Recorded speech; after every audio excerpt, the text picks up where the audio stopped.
Hi అండి. ద్వారకా తర్వాత bait Dwaraka వెళ్ళామండి. అక్కడికి వెళ్తున్న దారిలోనే నాగేశ్వరం జ్యోతిర్లింగాల్లో ద్వాదశ జ్యోతిర్లింగాల్లో ఒకటే నాగేశ్వరం చూసాము. ఇక్కడైతే ఫోన్ అలౌడ్ కనుక వీడియో తీసుకోవడానికి చాలా కంఫర్ట్గా అనిపించిందండి. కానీ విపరీతమైన ఎండలండి. చూడండి, జ్యోతిర్లింగాల్లో ఒకటి ఈ నాగేశ్వర జ్యోతిర్లింగం అండి. అసలు ఎంత చక్కగా మనమే స్వయంగా అభిషేకం చేసుకోవచ్చండి శివునికి. అక్కడ శివుడు అంటే సర్పరూపంలోని ఉండే శివుడిని ఎక్కువగా ఆరాధిస్తారు. వెండి సర్పాలు 2 తీసుకొని శివుడికి సమర్పిస్తారండి ఇక్కడ అభిషేకంలోని. ఈ స్వయంగా మన చేతులతో మనమే శివునికి తీసుకెళ్ళి కొబ్బరికాయతోని అభిషేకము చేయొచ్చు. ఆ వెండి సర్పాలు కూడా సమర్పించుకోవచ్చు అంతరాలయంలోకి వెళ్ళి. దానికి స్పెషల్గా ఏదో టికెట్స్ అవి ఉన్నాయి, లేకపోతే మిగతాదంతా ఫ్రీ దర్శనమేనండి.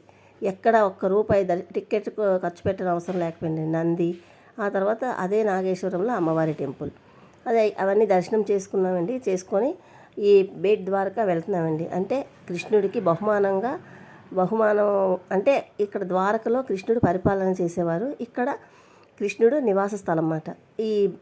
ఇక్కడ ద్వారకలోని కూడా మనకి ఫోన్స్ అలౌ లేదండి.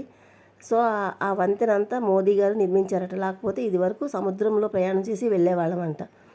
ఇక్కడ కృష్ణుడిని బోయవాడు బాణంతో చేస్తాడు కదండి, ఆ చెట్టు కృష్ణుడు నిర్యాణమైన ప్రదేశాన్ని ఉందండి. అలాగే పాండవులు పూజించే హింగ్లేమాత గృహ, బలరాముడు గృహ ఇక్కడ ఉన్నాయండి. చాలా బాగున్నాయి. చాలా చిన్న సందు నుంచి లోపలికి వెళ్ళాలి.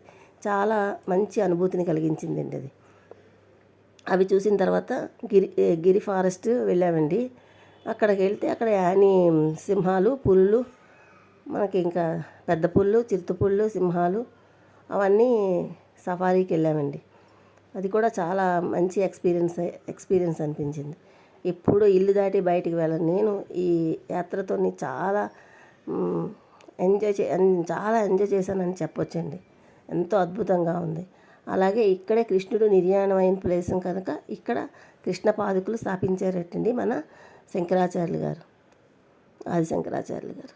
ఆ తర్వాత ఇక్కడ మనం నెక్స్ట్ ఆ జ్యోతిర్లింగాల్లో మొట్టమొదటి జ్యోతిర్లింగమైన సోమనాథ్ టెంపుల్కి వెళ్ళామండి. సోమనాథ్ టెంపుల్ గురించి చెప్పాలంటే మాటలు ఉండవండి, అంత అద్భుతంగా ఉంటుంది. అరేబియన్ సముద్రం ఒడ్డున. ఇంకా అక్కడ సోమనాథ టెంపుల్ స్వర్ణ మందిరం అండి. మధ్యలోనే సోమనాథ స్వామి కొలువై ఉంటారండి. ఇది చాలా సార్లు ఆలయాన్ని కూల్చివేయబడిందటండి. అక్కడ మనకి సాయంకాలం ఈవినింగ్ షో వేశారండి, లేజర్ షో. ఇంకా ఆ లేజర్ షో చూసినంతసేపు ఆ ఆలయ చరిత్ర అంతా తెలుసుకుంటున్నప్పుడు రోమాలు నిక్కబొడిసాయంటే మీరు నమ్మరండి, అంత అద్భుతంగా ఉంది. అరేబియన్ సముద్రం ఒడ్డున ఆ ఆలయాన్ని చూడడానికి మళ్ళీ చూడాలనిపించేటంత అద్భుతంగా ఉందండి. ఆ తర్వాత మనం మళ్ళీ అక్కడ నుంచి బయలుదేరి విజయవాడ వచ్చేసామండి. విజయవాడ నుంచి కనకదుర్గ అమ్మవారి టెంపుల్కి వెళ్ళాము. ఆ తర్వాత పానకాల స్వామి గుడికి కూడా వెళ్ళామండి. అవన్నీ కూడా నాకు చాలా మంచి మెమరీస్ని మిగిల్చేయండి. ఎప్పుడు ఎక్కడికి వెళ్ళండి, తిరుపతి, షిరిడి మాత్రమే వెళ్ళేది నేను. ఇలా ద్వారక ఎవరికో టికెట్ క్యాన్సిల్ అయిపోతే నాకు ఆ శివయ్య అనుగ్రహం ఉండబట్టి నేను ఆ స్వామిని దర్శించుకోవడానికి వెళ్ళానని నాకు చాలా ఆనందాన్ని కలిగించిందండి. నాకు చాలా సంతోషం అనిపించింది. ఎంతో మంచి అనుభూతిని మిగిల్చిందండి.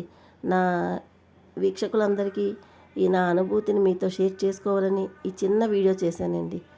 మీకు ఎలా అనిపిస్తుందో నాకు తెలియదు, కానీ ఏమైనా తప్పులు ఉంటే క్షమించండి.